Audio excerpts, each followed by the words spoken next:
하나님 말씀 디모데전서 5장 17절에서 25절까지 하나님 말씀입니다. 제가 받들어 읽고 여러분들은 눈과 귀로 읽으시기 바랍니다. 잘 다스리는 장로들은 배나 존경할 자로 알되 말씀과 가르침에 수고하는 이들에게는 더욱 그리할 것이니라. 성경에 일렀으되 곡식을 밟아 떠는 소의 입에 망을 씌우지 말라 하였고 또 일꾼이 그 삭을 받는 것은 마땅하다 하였느니라. 장로에 대한 고발은 두세 증인이 없으면 받지 말 것이요 범죄한 자들을 모든 사람 앞에서 꾸짖어 나머지 사람들로 두려워하게 하라.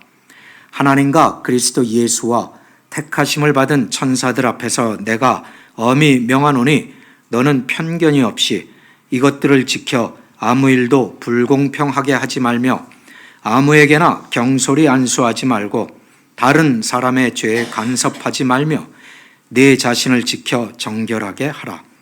이제부터는 물만 마시지 말고 내 위장과 자주 나는 병을 위하여는 포도주를 조금씩 쓰라.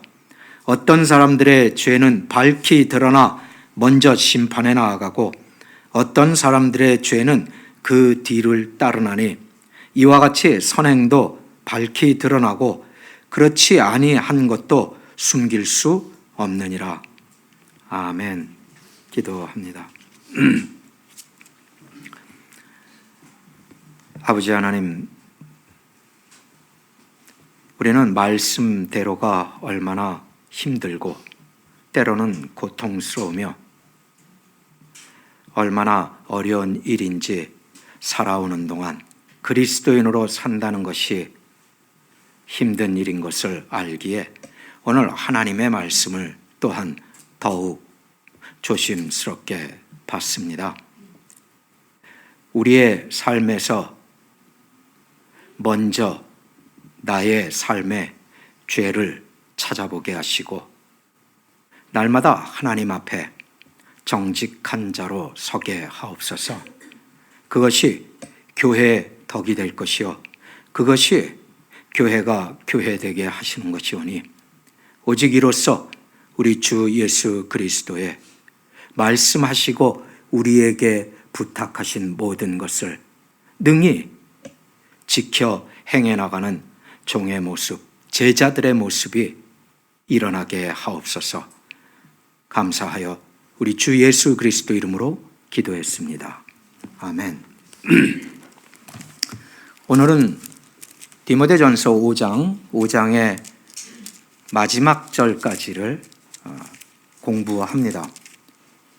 그동안 디모데전서를 우리는 1장에서부터 지금까지 해 나왔습니다. 아주 간단하게, 왜냐하면 지금 디모데전서 1장에 무엇이 있었지, 2장에 무엇이 있었지라고 생각해 보면 기억이 안 날 만큼 이미 오래전에 우리가 지나와 버렸죠. 그래서 짧게 먼저 1, 2, 3, 4, 5장을 여러분에게 간추려 드리고 시작합니다. 디모데전서 1장은 연희 때처럼 바울의 교회에 대한 인사와 그리스도 예수의 은혜를 입어서 시작하게 됩니다. 그리고 그 1장을 보면 바울 자신의 이야기가 있어요. 어떤 이야기냐면 내가 어떠한 죄인이었는지에 대해서 말을 하고 있어요. 바울은 그냥 죄인이 아니라 핍박하는 자였고 심지어 죽이기까지 했던 자였어요. 자신이 박해자였고 가해자였다라고 말을 하는 거죠. 그러면서 바로 하는 이야기가 그런데 지금의 나를 보라. 나는 그리스도인으로서 이제 피해자. 내가 과거에 했던 그와 같은 것을 어디를 가든지 나는 여전히 지금 만나고 있다.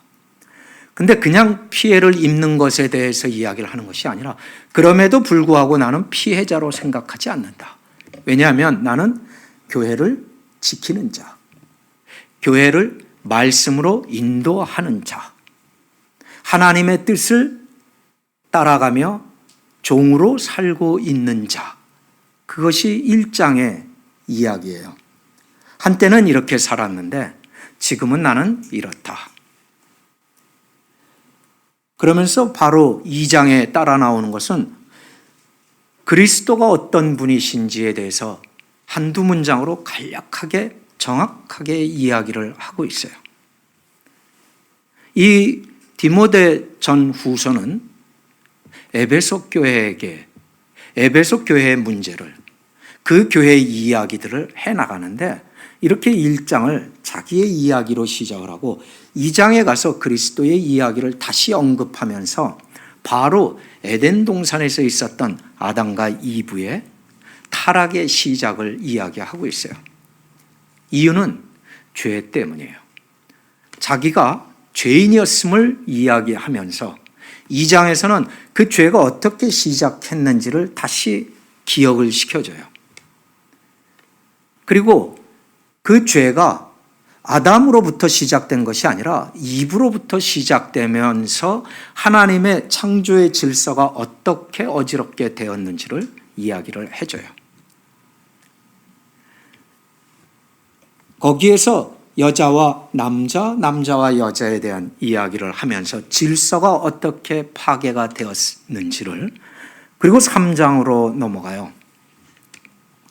느닷없이 3장에서는 장로와 집사들의 성품, 자격, 그리고 그들의 해야 하는 또는 하고 살았던 일들의 모양이 어떤 것이어야 하는지를 기록하고 있어요. 이 모든 것들이 하나를 이야기하면서 목표를 하기 위해서 처음부터 설명을 해주고 있다라는 거죠. 거기서 장로는 이래야 하며, 장로는 한 여자의 남편이며, 장로는 술에 인이 박히지 아니하며, 장로는 난폭하지 아니하며, 장로는 집사는 이렇게 나가요. 그리고 4장에 들어와서 비로소 에베소 교회의 그 심각했던 문제들, 교회를 거의 공중분해시킬 만큼의 이야기를 하고 있어요. 그 이야기가 뭐냐면 어떻게 거짓 교사가 숨어 들어왔으며 어떻게 교회에서 이 거짓 가르침이 가르쳐지고 전해지고 어떤 사람들이 이 일에 관계했었는지가 4장에서부터 드러나기 시작을 해요. 그리고 5장에 가면 우리가 16절까지 해왔죠. 바로 거기에 관계됐던 사람들에 대해서 디모데 목사님이 그와 같은 죄의 자리에 있었던 사람들을 어떻게 꾸짖고 바로잡고 어떻게 권면하는지에 대해서 이야기를 해요. 1절에서는 남자와 남자, 세대와 세대, 디모데 목사님은 젊은 목사님이니까 이 나이 많은 분들이 그 무리 속에 있는데 그분들을 꾸짖어라. 잘못된 것을 바로 잡아라. 그런데 존중하는 마음과 배려하는 마음을 가지고 이야기를 해라. 그래서 그들이 듣고 돌이키고 회개를 한다면 그들은 형제니라. 또한 여자들이 있었는데 그 여자들에 대해서도 자매에게 하듯이 하라. 그러나 순전한 마음으로 하도록 해라. 특히 질서에 관한 문제에 대해서 염두에 두고, 왜냐하면 그것이 에덴 동산에서의 시작이었기 때문에 그 일을 이야기하기 때문에 자매를 대하듯이 하라. 그리고 따라 나오는 이야기가 16절까지가 제법 젊은 자매들, 그리고 그 중에서도 젊은 과부들이 어떻게 행동을 했었는지에 대한 확실한 이야기들이 기록이 되어 있어요. 그래서 바울 사도의 디모데 목사님에게 이렇게 하도록 하십시오라고 하는 이야기는 젊은 과부들은 결혼을 하도록 권면을 해라. 그들이 죄에 빠지지 않는 첫 번째는 하나님의 주신 그대로의 말씀 그대로 가족의 관계 속에 있고 남편을 세우고 섬기고 그러는 과정에 가정을 다스리고 자녀를 낳아 기르면 자녀를 육성하게 되면 지금 그와 같은 일들로 시간에 뺏길 일이 없으므로 죄에서 오히려 보호받을 수가 있다. 그리고 나이든 과부 60세 이상은 이런 사람이라야 하는데 이런 사람은 교회가 돌보도록 하라. 단 그에게 가족이 있다면 가족이 우선 돌보도록 하라. 그리고 그 나이든 여성들의 역할은 이만하다라고 지난주까지 다 알려드렸어요. 다 문제와 관계가 있었던 사람들이에요. 그러니까 어떤 일들은 이 과정을 통해서 정확하게 회개의 과정 그리고 다시 그리스도의 몸된 교회 형제 자매로 세움을 입게 되었다라는 것을 보여주는 거예요. 그 과정에서 5장의 일관된 이야기는 그리스도인들이라면 존중할 대상은 마땅히 존중하라. 인격에 대해서 모욕하지 말아라. 상대방이 나를 쳐도 심지어 주님의 말씀은 오른뺨을 친다면 왼뺨도 내놓는 것 아니냐. 근데 같이 험한 말을 하고 같이 싸움박질을 하고 모욕을 서슴없이 하고 있다면 그것은 이미 탈선한 것이다. 이 이야기 뭐예요? 존중하라가 5장에 이 모든 과정에 항상 관계되고 있었다라는 거예요. 그리고 오늘 17절 이야기예요. 잘 다스리는 장로들은 배나 존경하라. 똑같은 이야기를 하고 있는 거예요.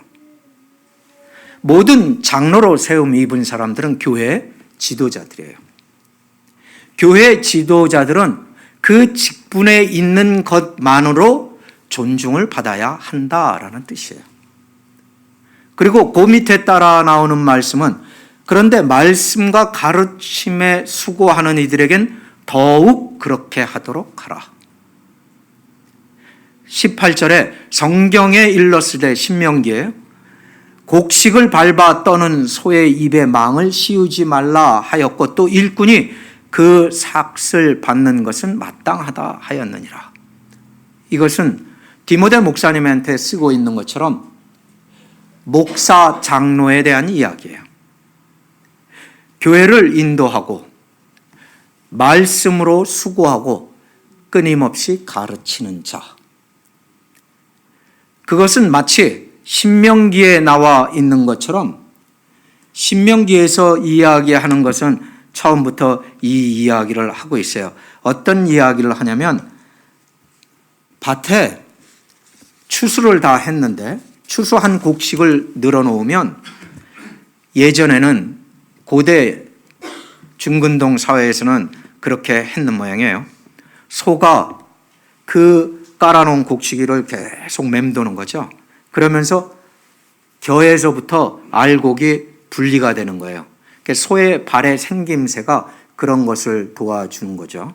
납작하고 갈라져 있으면서 그럴 때 소에게 멍에 혹은 입마개를 틀어막지 마라 하면서 자기가 그 까진 곡식을 먹거나 떨어지지 않은 곡식을 먹을 때 먹도록 하라. 그게 일하는 자의 삭신이라. 그래서 이 17절을 보면 수고하는 이 단어는 일하는 이라는 뜻이에요. work이라는 이야기인데 work. 이 일하다라는 단어는 신약에서 사용된 이 단어는 여러분들이 너무나 잘 아는 포도원 품꾼을 새벽 시장에서부터 나아가서 농장 주인이 데려오잖아요. 한 사람씩 찍어가지고. 그런 일용직 노동자를 말할 때 사용하는 단어이기도 해요. 그러니까 목사는 성경에서 보기에는 일용직 노동자처럼 보고 있는 거예요. 가서 그날 수고하고 일을 하는데 삭을 주라. 거기에 기인해서 장로들을 배나 존경할 자라고 했을 때 배는 2배 크기로 하라는 뜻이 아니라 2가지 종류의 존경이 있는데 그 2가지를 다 하는 경우는 이 경우다라는 거예요. 즉 재정 지원을 하도록 하라. 제가 목사니까 저에 관한 이야기라 이 이상 길게 할 필요는 없다고 생각해요. 그런데 18절까지 이야기는 끝났어요. 갑자기 이야기가 바뀌어요. 19절. 장로에 대한 고발은 두세 증인이 없으면 받지 말아라.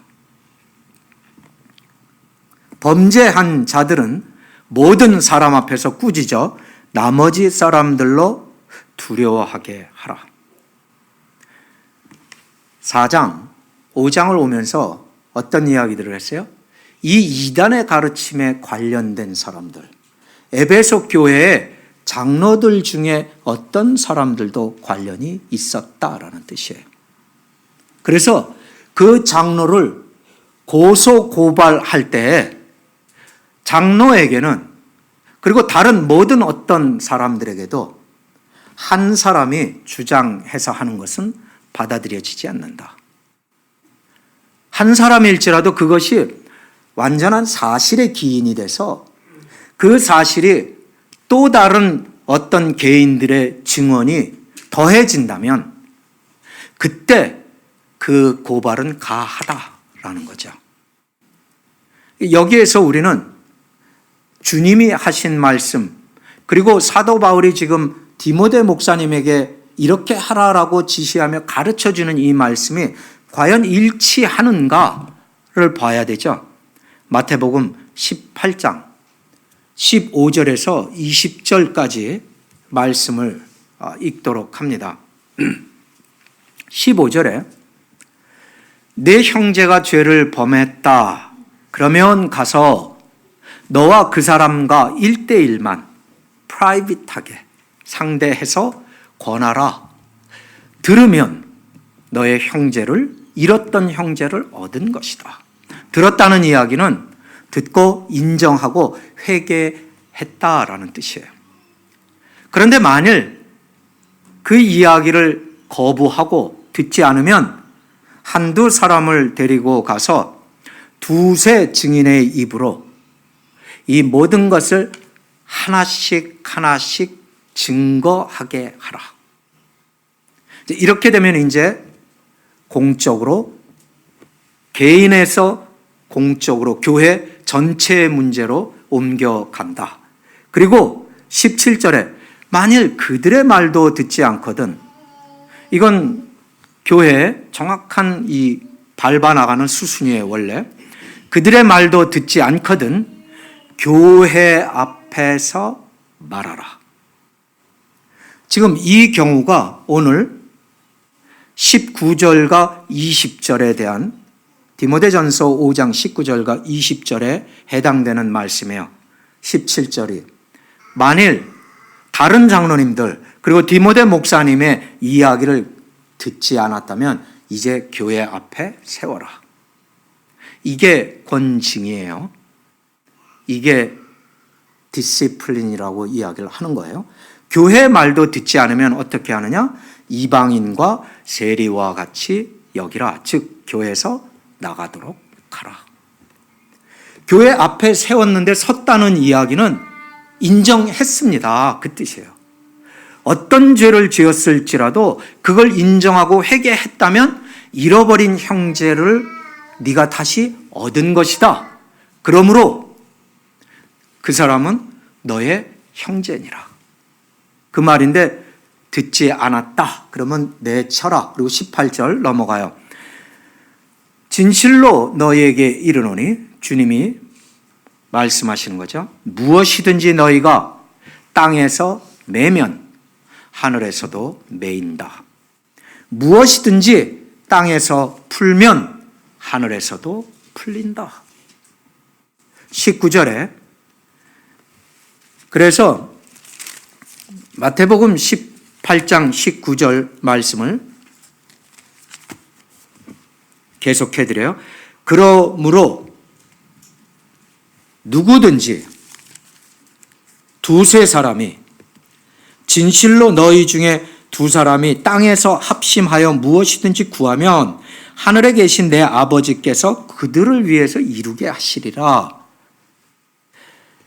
늘 말씀드렸지만 마태복음 18장의 이 부분은 아마 이 성경의 많은 부분 중에 가장 잘못 사용되거나 인용하는 부분 중에 하나일 것이다 라고 제가 말씀을 드려왔어요. 두세 사람이 기도하면 거기에 예수님이 계시다. 예수님은 항상 계셔요. 여러분과 함께. 두세 사람이 모여서 기도하면 당연히 계세요.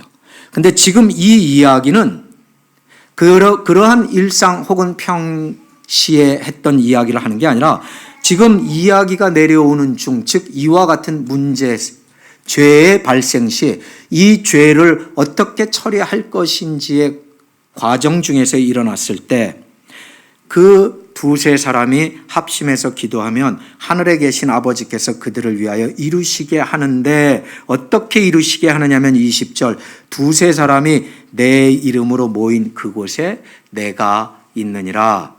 그 이야기를 더 알기 쉽게 풀어드리면 요한복음 5장을 보시면 돼요.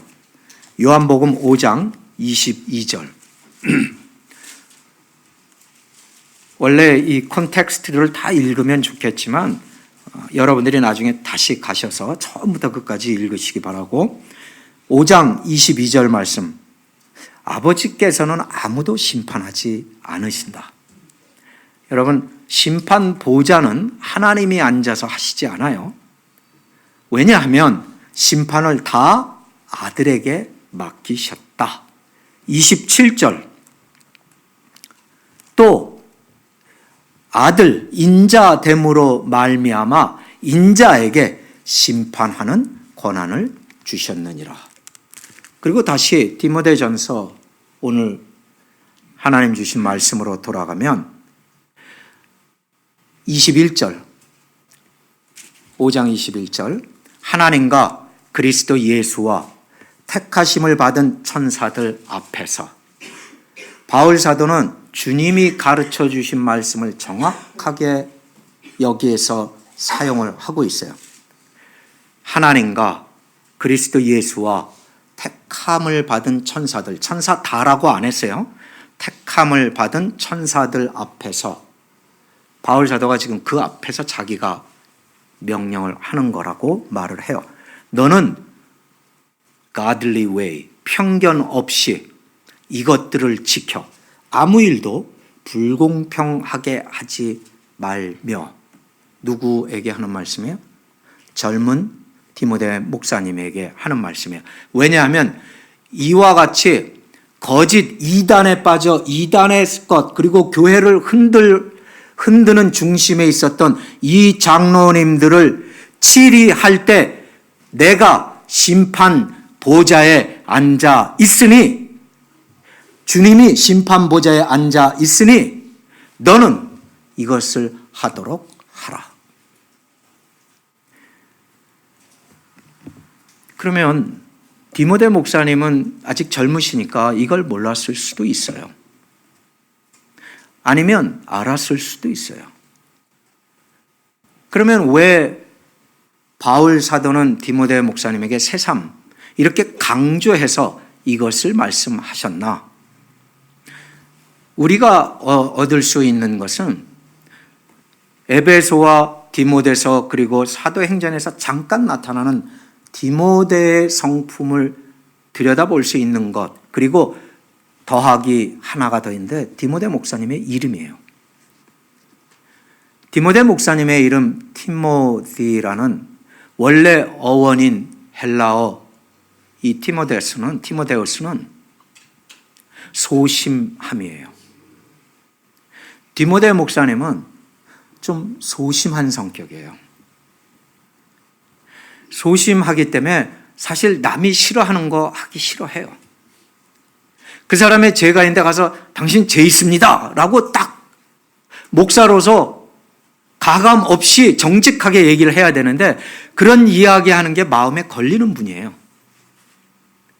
더군다나 이 장로님들 중에 한 장로님이 예를 들어 좀 그 교회에 힘이 있는 장로님이에요. 더욱 말하기가 곤란하겠죠. 사도 바울은 편견 없이 하나님의 방식으로 공평하게 전하라, 행하라. 디모데 목사님은 한국말로는 쉽게 얘기하면 착하게 보이는 거죠. 소심한 분으로 보이는 거죠. 그걸 잘 알고 있던 바울 사도는 거기에 대해서 주저하지 말아라, 힘을 주는 거예요. 그리고 또 하나의 그 디모데 목사님의 이름의 또 다른 뜻은 귀중한이라는 뜻이 있어요. 이 디모데라는 이름은 소심과 귀중함을 동시에 가지고 있어요, 이름이. 그래서 그 이름까지도 생각하는 것은 이제 여러분이 생각하시면 되는 거죠. 그런데 이 일을 통해서 이제 넘어진 장로들, 죄에 들어간 장로들을 치리를 합니다. 치리를 하는데 여기서 이야기하는 그 장로님들의 치리에 있어서 모든 교회 앞에서 하는 것은 이미 지난번에 얘기했던 것처럼 바울 사도가 베드로 사도를 교회 앞에서 대놓고 신학적 그리고 말씀에 대해 얼마나 잘못했는지를 도전하고 치리했던 적이 있어요. 베드로 사도인데도 단 하나의 봐주는 것 없이 그렇게 했었던 걸 우린 갈라디아서 2장에서 봤었죠. 그런데 왜 교회 앞에서 그랬느냐면 그게 바로 교회 앞에서 행동을 했기 때문이에요. 베드로 사도는 그 교회, 갈라디아 교회는 당연히 이방 사람들이 많이 모여 있었을 거 아니에요? 그들과 함께 먹고 마시고 주 안에 교제를 했어요. 여러분, 그리스도인이 함께 먹고 마시는 건 그때 당시에는 성찬이었어요. 지금 우리는 성찬과 먹고 마시는 걸 다르게 생각하는 경향이 있는데 성도들의 교제 중 식사를 하게 되는 건 성찬이에요. 그래서 성도들의 교제 속에 어떤 대화들이 오고 갔느냐는 당연히 교회의 관심의 대상이에요. 성찬 중에 우리가 다른 이야기는 안 할 거 아니에요. 특히 죄를 짓는 이야기는 하지 않을 거라는 거죠. 그렇게 잘 교제를 하다가 갑자기 예루살렘 교회에서 유대인 성도들이 방문을 한다는 소리를 듣고 그날부터 갑자기 갈라디아 교인들, 헬라인 출신의 이 성도들하고 먹고 마시지 아니하고 거리를 두는 거예요. 그리고 유대인들이 오니까 그들과 함께 먹고 마시며 이들을 뒷전에 제껴놓은 거죠. 바울 사도가 그게 그냥 당신 혼자의 잘못된 행위입니다. 그래서 혼자 가서 만나서 이야기한 게 아니고 교회 앞에서 이야기했어요. 왜요? 그게 복음을 그렇게 전해도 되는 줄 알았게 될까 봐. 성찬에 차등이 있을까 봐. 유대인이나 헬라인이나 하나님 앞에 한 가지요. 이것을 혹시라도 잘못 가르칠까 봐. 그것 때문에 이미 교회가 분쟁에 빠졌어요. 어떻게 되냐면 갈라디아 교회의 큰 이슈 중에 하나는 할례였어요. 그래서 할례 받은 유대인이나 할례 받지 아니한 이방인들이나 동일하냐? 동일하다. 그거를 그들이 차별적으로 생각하는 사람들이 늘어났다는 거예요. 신학적으로 대단한 잘못이에요. 마치 이런 거예요. 우리 집은 3대째 믿어요. 그리고 저는 우리 집에서 저 혼자 제가 10년 전부터 믿기 시작했어요. 그러면 이쪽 3대째 믿는 믿음의 집안의 믿음은 이제 홀로 10년 동안 믿어온 교회를 나오며 예수님을 바라고 나온 소망을 두고 나온 이 성도와의 구원의 차이가 있느냐? 그런 건 없다 이거예요. 복음은 모든 사람에게 동일하게 적용된다. 그런 것들에 대한 잘못된 가르침. 그러니 이번에 이 에베소 교회의 문제에 대해서 그 핵심에도 장로들도 있었다라는 것이 이 안에 있는 거예요. 그렇기 때문에 특히나 장로에 대한 고발은 두세 증인이 없으면 받지 말아야 할 것이고 반드시 사실, 팩트에 기인해야 할 것이며 그것이 드러나면 모든 사람 앞에서 퍼블릭하게 하라. 그래야 교회가 그것을 보고 배우고 깨닫고 하나님을 두려워하게 될 것이다. 이 일을 할 때 내가 그 현장에 예수 그리스도께서 그 현장에 앉아 계시다. 그게 마태복음 18장 15절에서 20절의 이야기예요. 그래서 두세 사람이 모여서 기도한다라는 것은 그것을 의미하고 있죠. 심지어 택함 입은 천사들까지 그 자리에 있다라고 말을 하고 있어요. 자, 이제 장로님들이 그랬는데 여기서 한 가지를 확실히 해요. 사도 바울은 22절 이렇게 이야기를 해요. 장로들은 아무에게나 경솔히 안수하지 말라. 집사들은 아무에게나 경솔히 안수하지 말라. 그리고 다른 사람의 죄에 간섭하지 말라. 오직 교회의 지도자들은 죄를 확실하게 알았으면 처음엔 privately, 사적으로 이야기를 해서 그가 시인하고 회개하면 잃었던 형제를 얻는 것이고 거부하면 두세 사람이 가고 그걸 거부하면 교회 앞에 세우라. 교회 앞에 세웠는데 세웠다는 뜻은 무슨 뜻이에요? 그분이 드디어 자기의 죄를 인정했다. 그래서 회개를 했다. 그러면 교회는 그것을 받아들인다. 이것을 할 때 존중함을 잃지 마라. 하나님의 사랑을 잃지 말라. 여러분, 모욕을 해놓고 나면 그 다음엔 돌이킬 수가 없어요. 모욕을 입술로 뱉어놨는데 하나님의 사랑이 그 안에 있다라고 우길 수는 없어요. 근데 교회의 권징과 치리는 철저하게 하나님의 사랑이에요. 왜요? 받아들이고 회개하는 즉각 하나님과의 관계가 회복의 길에 들어서요. 그게 사랑 아니에요? 혹시 거부해서 교회를 떠났어요. 그런데 그 사건을 어떤 사람은 평생 잊지 않을 수도 있어요. 잊지 않으면서 어떻게 돼요? 그때 사실은 내가 죄를 졌지. 어느 순간 하나님 앞에 그때는 다른 사람이 내 주변에 그때 그 사람들은 없을지라도 하나님 앞에 회개가 이루어질지 누가 알아요. 그런데 그런 일이 전혀 없이 그냥 하나님은 사랑이시니라는 알량한 이야기를 내놓으면서 지적하지도 않고 가르쳐 주지도 않고 바로 잡지도 않고 죽거나 말거나 당신 일은 당신이 알아서 하는 거지 철저한 개인주의적인 그 교회는 교회의 모습이 아니에요. 그리고 그건 절대적으로 사랑도 존중도 아니에요. 왜요? 그 사람은 죄를 안고 그대로 회개 없이 끝까지 갈 거예요. 그러면 그 끝에 만나는 심판이 뭘 거예요? 마지막에 만나는 건 주님의 심판 보좌 앞에 서는 거예요.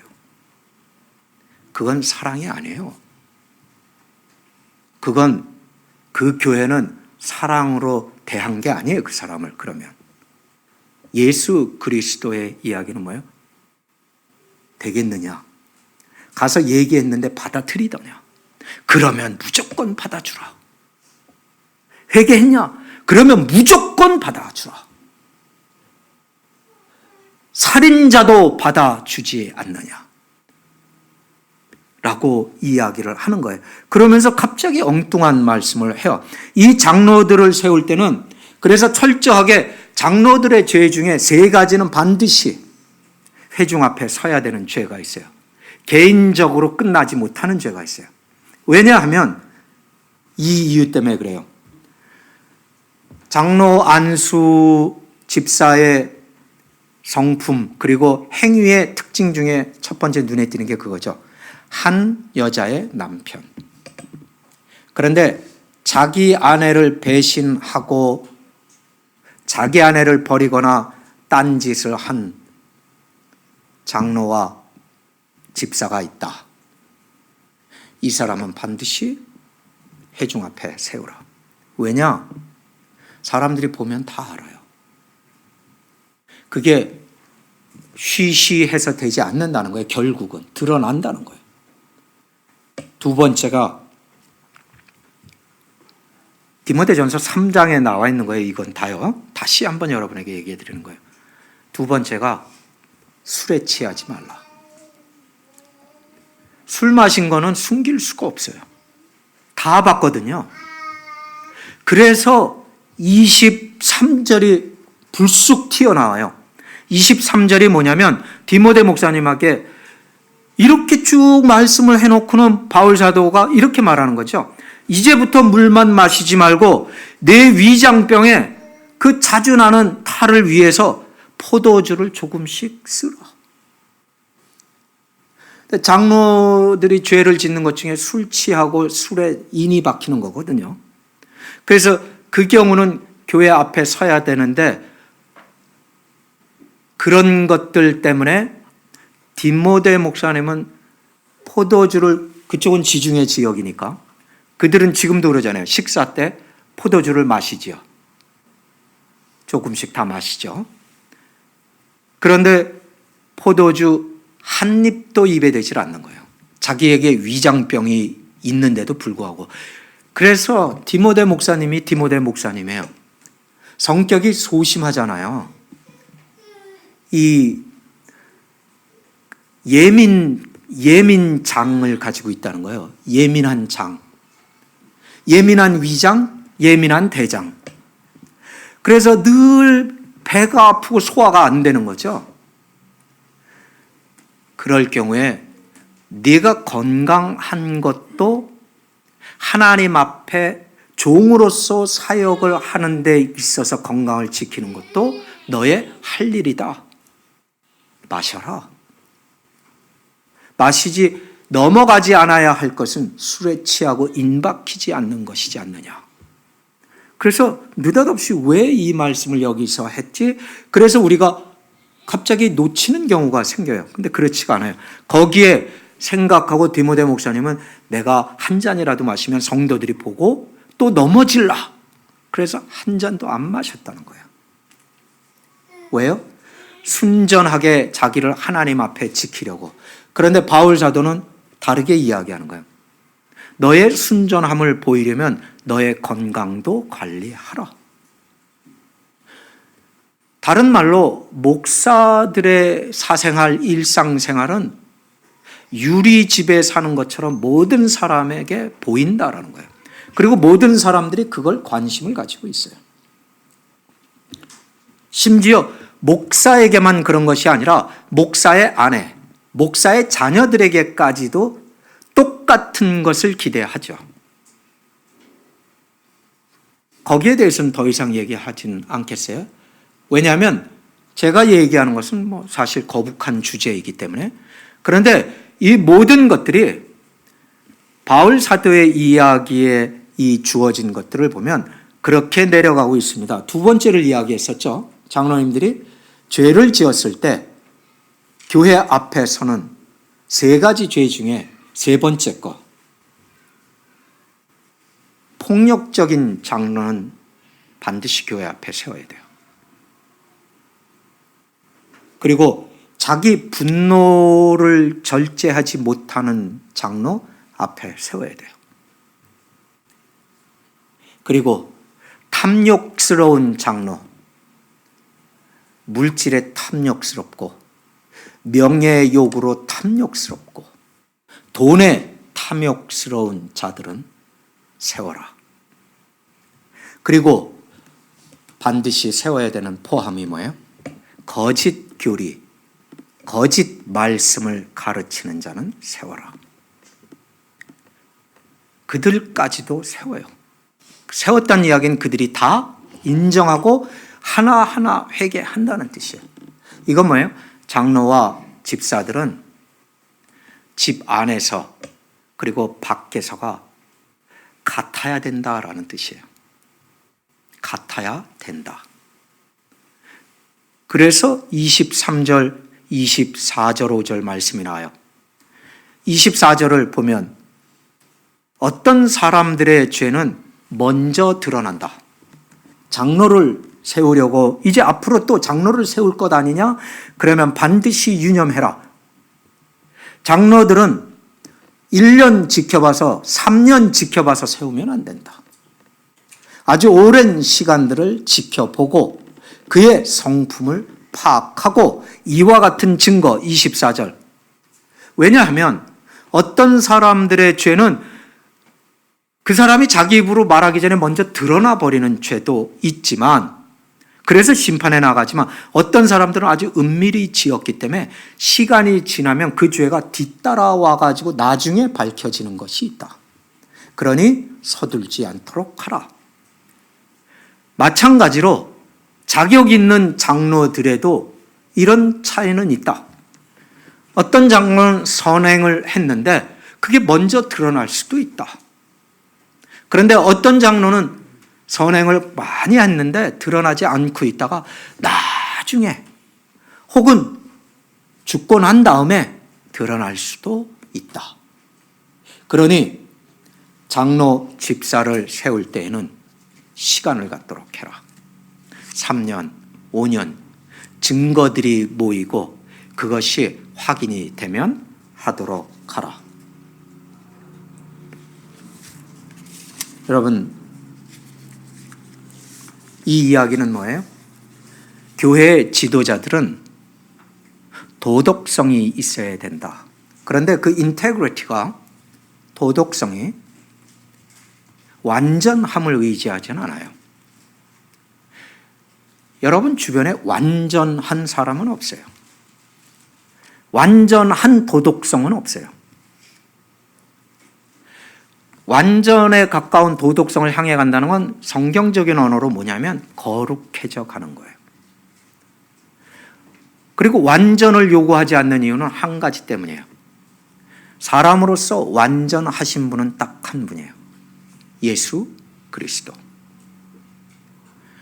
그 말은 나머지의 사람들은 크고 작은 죄들을 지을 가능성은 언제든지 열려 있다. 어제도 지었을 거고 오늘 지을지도 모른다. 내일은 아직 오지 않았지만 내일 살아있다면 또 죄를 지을지 모른다. 그러나 안에서의 생활과 밖에서의 생활과 하나님의 말씀 앞에서 부단히 같아지려고 노력하는 자들이 인테그리티가 있다라고 말해요. 도덕성이 있다. 우리의 최고의 도덕은 이거예요. 제가 잘못했다라고 하는 것이 있을 때 아유, 그건 제가 잘못했네요 라고 인정하는 거예요. 제가 무엇을 계획했는데 해고 났는데 결과가 그게 아니에요. 그러면 이거 제가 잘못 생각한 거네요. 이건 제가 잘못했습니다. 이거를 인정할 수 있는 것이 대단한 도덕성이에요. 여러분, 선생님한테 아이가 질문을 했어요. 근데 선생님이 질문에 답을 못해요. 그 질문이 너무 예상 바뀌거나 자기가 모르는 거라서. 그럴 때 선생님의 도덕성은 뭘까요? 아이고, 그건 내가 모르는 거다. 근데 내가 그거를 공부해서 알아올 수는 있어. 내일 대답해 줄게. 그러면 이 선생님은 정직한 거예요. 교회 지도자들은 완벽한 사람, 완전한 사람이 아니라 이와 같은 도덕성에 있어서 일관된 사람들.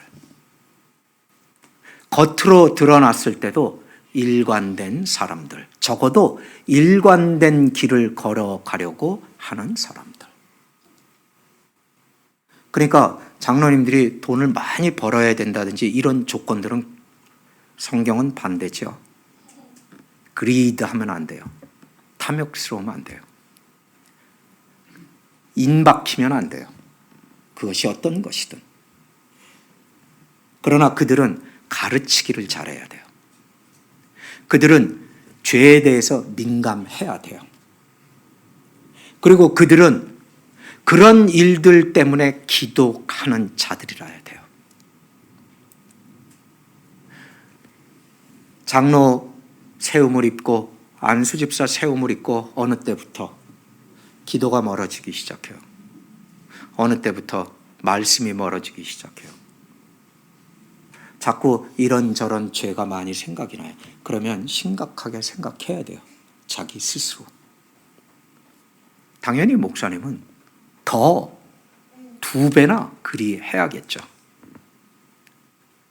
이게 하나님이 축복하시는 진정한 교회에 걸어가는 길의 과정의 모습이에요. 어느 교회도 이것을 하지 않고 그 교회 시작에서 끝까지 문 닫을 때까지 이런 일이 없다라는 교회는 허구예요. 목사님이 디모데 목사님처럼 그런 거 하기 싫어서 안 했거나 아니면 거긴 정말 성자들만 모여 있었거나 그래서 소설같이 느껴지거나 진정한 교회는 이런 일들로 한때 소란스러웠다가 또 한 번 다 함께 한 번 같이 엎드려 회개하고 기도하고 함께 하나님의 사랑이 진정으로 무엇인지 깨닫고 나가는 교회죠. 앵그리스도 교회는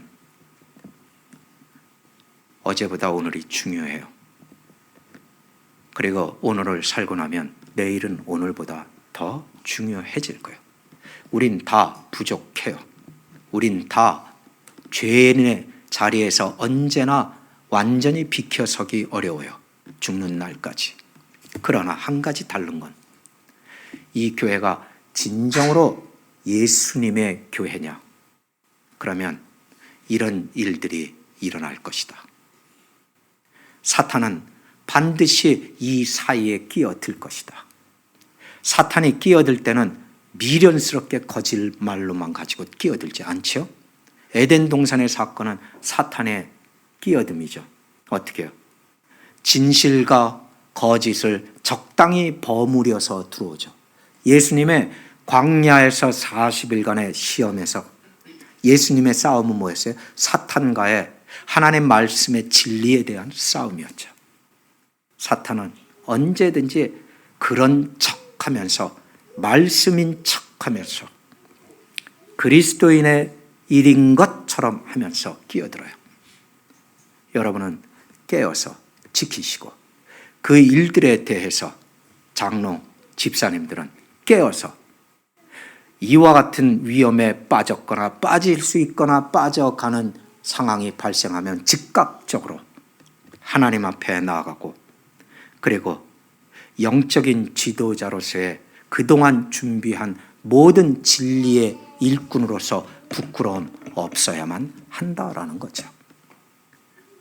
앵그리스도 교회 오늘 그리고 내일은 주님의 은혜 가운데 이 모든 일들에 우리의 죄들을 회개하고